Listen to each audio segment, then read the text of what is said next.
The Mayor was pleased with how Northlanders reacted. All the things that this town have practiced suddenly became real, and so the evacuation was on, and very good response, a very good response. A day of disruption for many, but a dress rehearsal for the real thing.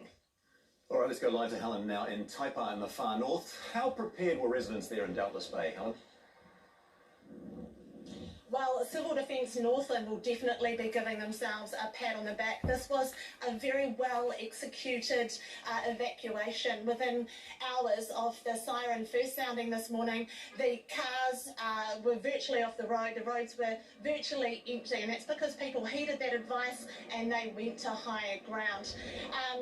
But part of that is because these communities up here are well aware of the risk that a tsunami poses. They've had many practice runs in the past. The council runs several practices runs a year, and the schools are also very well prepared. In fact, the principal in my story told me earlier that she knew that she had 20 minutes to get her children to higher ground before their school would be completely washed out. So there's a lot of people breathing a big sigh of relief tonight. Yes, indeed. Ngā mihi, Helen. That's Helen Castles in Northland.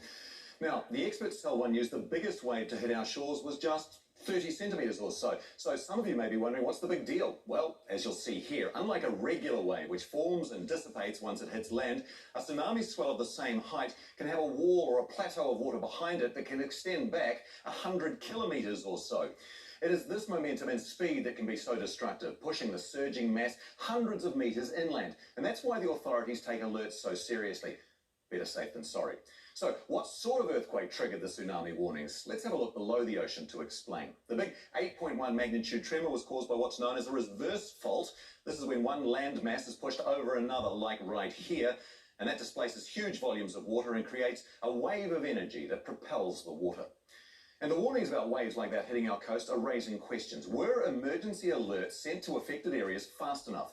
Some who evacuated early this morning say they received an alert hours after the initial jolt. Sam Kelway explains. An unmissable alert. This warning is for the west coast of Auckland. Heard by hundreds of thousands of people. The alerts have been going off on the phone, and we're just sitting here waiting to see what's going on. In some areas, tensions were at boiling point as parents rushed to pick up children.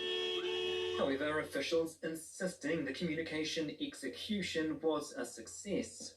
Are we satisfied that people knew what to do at the critical times and that ultimately they could stay safe? I think in the round the answer is yes. Others arguing it was far from it. I'm not making too clear of what you're supposed to be doing. So I went down the beach this morning and it was low tide and I grabbed me a few crayfish. I think it needs to be a whole lot better. There was a whole lot of people that lived out further out the coast, especially Wainui, who didn't know if they should be evacuating or not. Some people didn't even wake up to the earthquake and may not have even known about the warnings. Those who were woken by the jolt in the middle of the night wondering why the alert wasn't sent earlier. There's a lot of confusion. Yeah. Civil Defence has sort of changed their policy and what they do over the last few years, and there's a lot of unknowns. The Emergency Management Minister backing the system, saying there's room for improvement and praising those residents who wasted no time in evacuating. The tsunami warning's since been cancelled, but the minister's still asking people to be alert. Whilst there is no longer the restrictions on being able to go down into the beach, please do exercise prudent judgment. Judgment accepted by most, many in Whakatane who endured the scorching temperatures up high. You happy to go, Eddie? See ya! I'm going home, yay! Relieved to be making their way down when the alerts were lifted. And Sam is with us now live from Whakatane. A long, hot wait for those wanting to return home, Sam. A very long, hot day indeed. Many people seeking shelter at Hillcrest Lookout, where thousands of people were evacuated too. And while there was some criticism around the evacuation alerts, many people here in Whakatane remained mostly calm. Police set up cordons right around the region and encouraged people to get to higher ground. Fire and Emergency New Zealand handed out bottles of water and at one stage even opened up a fire hydrant to let adults and kids and pets have some water. Today, this afternoon in Whakatane, it's been reasonably quiet. I think many people have gone home after a very early start. Tēnā koe, Sam, in Whakatane. Sam Kelway. And despite the messages from emergency management, not all Aucklanders kept away from the water. Parts of the region's east and west coasts, along with Waiheke Island, were under a beach and marine threat warning. And that means people were urged to stay away from the coast and out of the water. Formal warnings were lifted this afternoon, but people are being asked to remain aware of unusual tides and currents. And the tsunami warning delayed ferry passengers travelling inter-island today too. Picton's port was shut down until the alert lifted, leaving hundreds of passengers waiting to dock in the harbour for hours. But the longest delay was an inter-islander ship which left the South Island 3.5 hours late. All right, to other news now, and Auckland is going to alert level 2 this Sunday while the rest of the country goes down to level 1. It follows yet another day of zero community COVID cases linked to the February cluster in Auckland. There are also no new cases in managed isolation. At the moment, there are 68 active cases of coronavirus in the country. Here's Laura James with reaction to the alert levels going down. Running a business in COVID times can be overwhelming. Alert level 3 is brutal. Alert level 2 is better, but still rough. You've got so many things to juggle. It is still not business as usual. But today's move down to level 2 does mean no more homeschooling for Auckland families. The IT department's definitely been under the pump the whole time and failing. And even when 3 o'clock rolls around, you know, the dining room gets transformed into the ballet studio, the office is turned into the speech and drama room. But none are looking forward to a return to the classroom more than those at Papatoetoe High School. Students there have now been learning from home for not just 1, but 3 weeks. Since the 14th of February, my kids have only been in class for 1.5 days. And not only is it the students from my school that have been affected, but it's the families of the people at my school that have been affected as well. All students have had their second tests and have returned negative results. So on Monday, we're good to go. We're through. When it first started, we thought it might have been a middle distance race. Then it turned into a halfie, and then it turned into a full marathon. This outbreak could have been much worse. We are dealing with what I can only describe as an unpredictable variant of COVID-19. And considering the strain is more transmissible, the big question is, why haven't we seen more cases? Researchers here have found only 1 in 5 infected people pass the virus on to someone else. A lot of it is down to luck. It's clear that some people transmit more than others, and that might be a lot to do with the environment and circumstances. It could have something to do with the biology, how much of that virus you're actually carrying and shedding. So whether it's been good management, luck, or a mix of both, many now breathing a sigh of relief. Bring on the weekend and then bring on level 2. Couldn't put it better. Laura's with us now. What's the message for Aucklanders for the week ahead, Laura? Well, first of all, we are for now still at level 3. So down here on Auckland's Viaduct, it's set to stay just this quiet. Cabinet decided to maintain the current restrictions for the remainder of the 7 days because it was the wise approach. So until Sunday, Aucklanders are being asked to stay home and stay in their bubbles. Then at level 2, it's not back to normal. Gatherings are restricted to 100, and for hospitality, there are the 3 S's: seated, separated, and having a single server.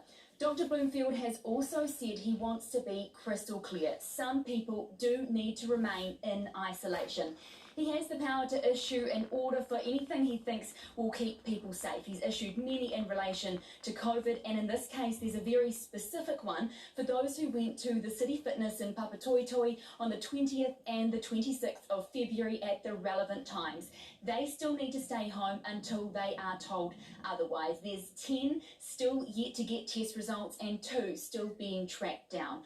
Auckland's level 2 restrictions will be reviewed at the end of next week, with the plan to move to level 1 for the start of next weekend. Kia ora, Laura, and Tamaki Makoto, Laura James. Well, the lockdowns have led to a lucky escape for a group of New Zealanders who were meant to be on a trip to the Kermit-X. Restrictions meant the HMNZS Canterbury never set sail this week. Political editor Jessica Much-Mackay is right across developments. Tell us more about this, Jess. This group of Kiwis were meant to be at the Kermit-X when the quake struck. It was group of scholarship students, it was scientists and an iwi group as well. The HMNZS Canterbury was meant to set sail on Monday, but because of these level 3 restrictions that kicked in, they never set sail. Now, the Prime Minister says because of if the group were on the island, it would have been distressing, if not dangerous, and things could have played out very differently if we'd had a group of New Zealanders there. Give us your assessment. How has this lockdown gone for the government?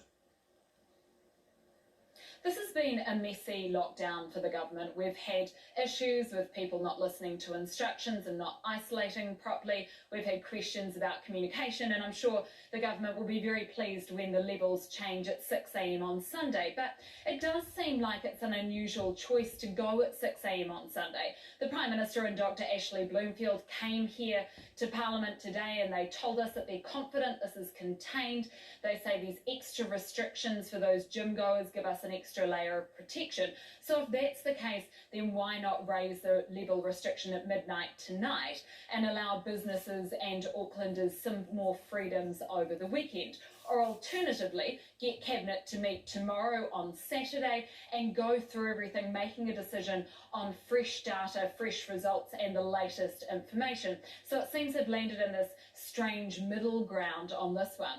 Today was meant to be all about the level changes, but instead the earthquakes and some tsunami warnings got in the way. The Prime Minister said when she was woken at 2:30 a.m. this morning, she said, quote unquote, bugger it, and I'm sure some New Zealanders will agree with her. Ngā Jess, political editor Jessica Mackay. Koine up next, just over a week out from the second anniversary of the Christchurch terror attack. Police have made an arrest over a new threat. What locations were targeted? And a new hint of just how far she'll go. And if that comes with risk of losing things, I mean, there's a lot that's been lost already. Why the tell-all interview with Oprah could cost the Royal Rebels a whole lot more. And then on 7 Sharp, how ready are we for a major emergency? Yes, Simon, today's tsunami alert was the ultimate dry run for a real disaster. So how did civil defence do, and how did we do? Plus, fancy paying $100 for a cup of coffee? It seems some people are fine with it. And the kindness of customers is helping out struggling businesses. And our plan to fix the housing crisis is all coming up at 7.